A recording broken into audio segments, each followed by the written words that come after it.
Halo sahabat, jangan lupa di like dan juga di subscribe serta tekan lonceng agar kalian tidak ketinggalan video-video dan informasi menarik lainnya. Terima kasih. Umat beriman yang terkasih, umat pun himpunan paroki Santo Antonius de Padua Kali, baik yang ada dalam gereja ini, petugas-petugas istimewa, tim gugus tugas, tim liturgi, tim komsos, dan umat Allah yang mendapatkan izin dari saya untuk mengikuti misa ini di dalam gereja ini, serta seluruh umat Allah yang ada di paroki ini yang mudah-mudahan mengikuti misa ini secara live streaming. Karena ini menjadi sebuah kewajiban di tengah pandemi COVID-19, sehingga mudah-mudahan juga keyakinan saya, kalau Anda di rumah hanya ada satu Android, silakan mengumpulkan diri dalam Android itu untuk boleh merayakan misa secara live streaming dalam bahasa mengikuti, bukan menonton. Kalau menonton boleh pindah-pindah, tapi mengikuti berarti ada iman yang disertakan dalam praktik hidup beriman secara baru karena pandemi COVID-19. Sehingga mudah-mudahan tidak ada kata sungut-sungut seperti yang ditantang Yesus pada bacaan Injil tadi, tetapi ada kata bahasa bacaan pertama, ada kata ketaatan untuk boleh mempraktekkan sebuah praktek iman yang biarpun tidak kelihatan tetap tumbuh dan berkembang. Sejalan dengan motivasi proklamasi RI ke-76 yang barusan kita rayakan dengan tagline Indonesia tangguh, Indonesia tumbuh. Yang dalam bahasa saya, jangan lomboh sebagai orang beriman sekaligus orang Indonesia. Karena itu ada tagline yang saya juga sebarkan lewat TikTok saya, 100% Indonesia, 100% Katolik. Biarpun kita sedang dalam kondisi pandemi COVID-19, ketangguhan keberadaan kita sebagai orang Indonesia dan sebagai orang Katolik adalah kita tidak pernah meninggalkan Tuhan. Kita tidak pernah mengabaikan pertumbuhan iman kita. Iman itu selalu kita bangun pertama-tama dalam eklesia domestika kita sehingga tetap tangguh. Ketangguhan ini berisi daya juang, daya korban, dan daya gerak yang dinyatakan dalam bahasa bacaan pertama tadi. Yosua menantang orang Israel untuk pergi ke dewa-dewi lain. Orang bilang, kami harus menyembah Allah Yahweh yang sudah membebaskan kami dari belenggu perbudakan orang Mesir. Orang Israel begitu yakin bahwa Allah jangan ditinggalkan, Allah harus disembah di dalam tempat kudusnya karena dialah yang sumber kebebasan kita. Aplikasi bacaan pertama itu diisi dengan bacaan kedua, mengisi hidup kita dengan ketaatan dan cinta. Disimbolisasikan antara relasi suami dan istri. Hai istri, hendaklah tunduk kepada suamimu seolah-olah engkau tunduk kepada Kristus.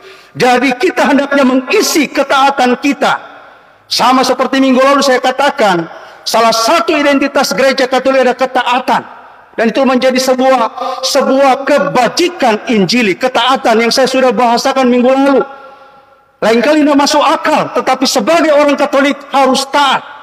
Misalnya saya bilang, saya suka pindah, tapi karena Bapak Uskup masih minta, kamu masih dibutuhkan dalam kondisi Bapak Uskup bersama dia punya tim, dalam kondisi bahwa umat kali harus ditumbuh kembangkan dalam segi sosial budaya, sosial religius, maka orang yang tepat menurut mereka adalah pastor Rein. Jadi tidak boleh perpanjang. Biarpun secara manusia suka pindah, tapi demi ketaatan seperti itu.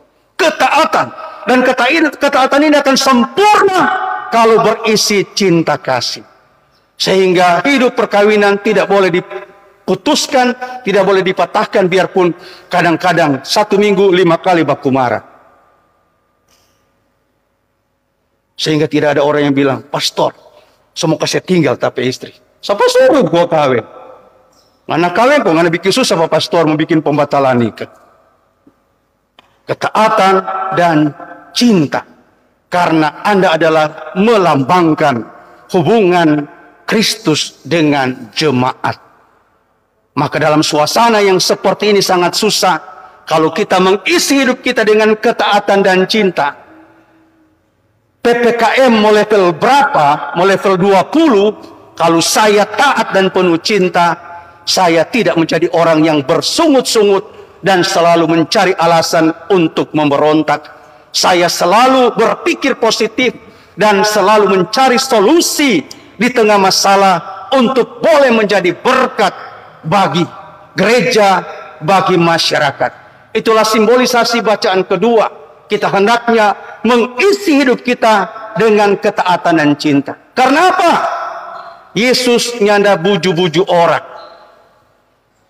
Ketika dia memberikan pengajaran yang keras, banyak orang mengundurkan diri, banyak murid mengundurkan diri biarpun sudah dapat makanan gratis, roti gratis. Dia pernah kasih makan 5.000 orang. Lalu Yesus bilang, apakah kamu mau pergi juga?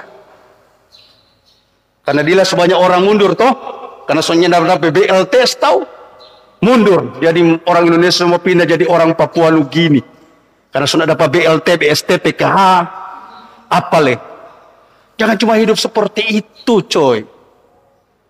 Yesus tidak buju-buju orang dan dia bilang kepada para 12 muridnya, apakah kamu mau pergi juga? Syukur kepada Allah. Ada seorang Petrus yang mewakili masyarakat manusia yang beriman kepada Tuhan. Anda tahu Petrus toh? Paus pertama. Petrus bilang, Tuhan, kepada siapa kami akan pergi? Padamu ada sabda kehidupan yang kekal.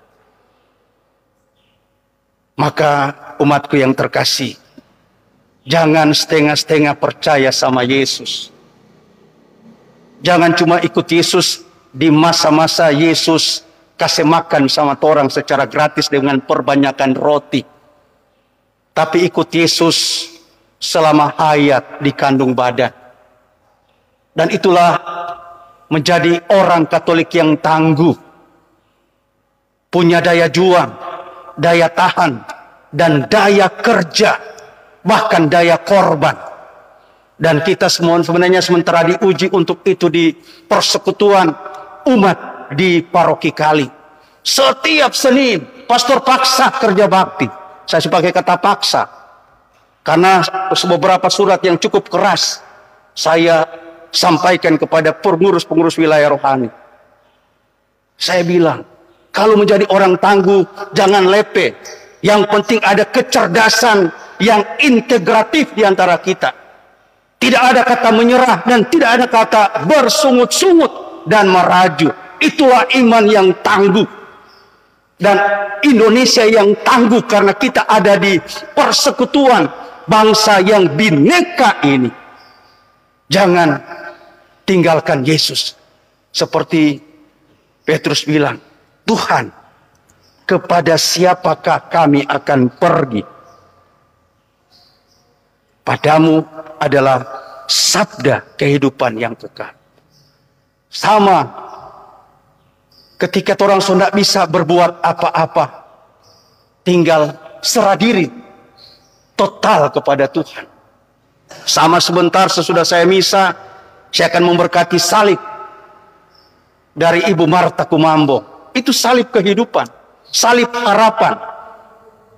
Karena secara manusiawi, duniawi, ibu sudah mau bangkit. Kecuali Yesus datang sekarang, udah bilang, Marta, bangkit. Marta sampai iman, percaya. Dengan salib yang dipancangkan nanti pada sesana pemakamannya, ada salib kehidupan, salib kebangkitan, salib harapan untuk dia dan untuk kita semua. Yang kadang-kala pergi bersiarah kepada mereka. Sama juga. Waktu saya punya papa 8 bulan, meninggal. 17 Agustus yang lalu. Saya punya adik kasih pernyataan. Hari ini 8 bulan saya tanpa papa. Tapi ada harapan. Dia sudah berbahagia. Dan menjadi pendoa bagi kami. Kong tapi kakak satu kasih balas. Iyo. Dia jadi pendoa bagi orang. Maka orang harus kuat. Dan baku-baku saya. Itu kehidupan yang penuh iman. Maka ketika lewat kubur, saya selalu ingat, Reinsaneba jangan sombong. isi ngana punya sisa hidup yang kurang 16 tahun dengan karya-karya kebaikan. Sehingga imanmu di samping tangguh, dia harus tumbuh. Maka ketumbuhan iman kita salah satu wujud nyatanya di paroki ini tanggal 14 September 2021 insya Yesus, kapel adorasi dan rumah budaya lantai 1 bisa diberkati karena ada daya korban, daya kerjasama, daya juang dari seluruh umat Allah yang ada di tempat ini, yang dengan sebuah keyakinan seperti Petrus, Tuhan, kepada siapa lagi kami akan pergi? Sabdamu adalah sabda kehidupan kekal. Atau dengan kata lain, ungkapan ini didoakan oleh kita selalu kalau kita bikin jalan salib. Sebab dengan salib sucimu, engkau telah menebus dunia. Maka kalau kita menjadi orang Katolik yang sungguh-sungguh, mari, bahasa saya selalu ajak kepada umat saya baik di Lota maupun di sini, mari semakin beriman, semakin bersaudara, dan semakin bekerja sama untuk kemuliaan Tuhan dan untuk keselamatan kita. Amin.